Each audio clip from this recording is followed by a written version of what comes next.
நீங்கள்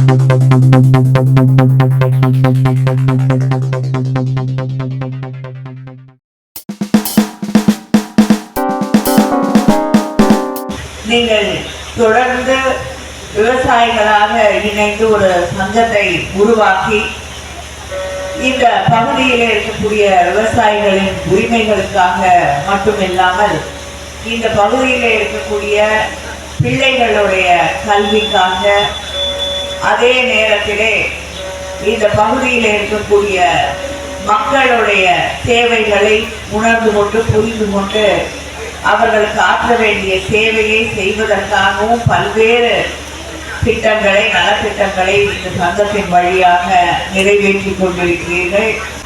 இந்த பகுதியில் அதிகமாக வாழை விவசாயம் நடக்கிறது.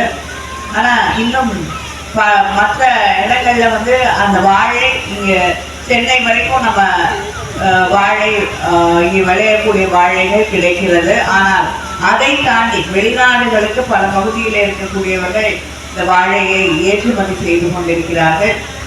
நிச்சயமாக விரைவிலே இந்த விவசாயிகள் பயன்பெறக்கூடிய வகையிலே, இந்த பகுதியிலே இருக்கக்கூடிய மக்கள் பயன்பெறக்கூடிய வகையிலே வெளிநாடுகளுக்கும் அதை கொண்டு போவதற்கு, அதை பாதுகாத்து எப்படி வைத்து அதை பண்படுத்தி அதை நீண்ட நாள் பயணத்திற்கான ஒன்றாக மாற்றி விவசாயிகளுக்கும் இப்படிப்பட்ட வாழைகளை நாம் பயிரிட்டால் லாபம் அதிகமாக கிடைக்கும் என்று அருகிலே இருக்கக்கூடிய ஆந்திரா, தெலுங்கானா போன்ற மாநிலங்களிலே அதற்கான ஒரு இன்டகிரேட்டட் டெவலப்மெண்ட் என்று சொல்லக்கூடிய ஒருங்கிணைக்கப்பட்ட ஒரு திட்டம் உருவாக்கப்பட்டிருக்கிறது.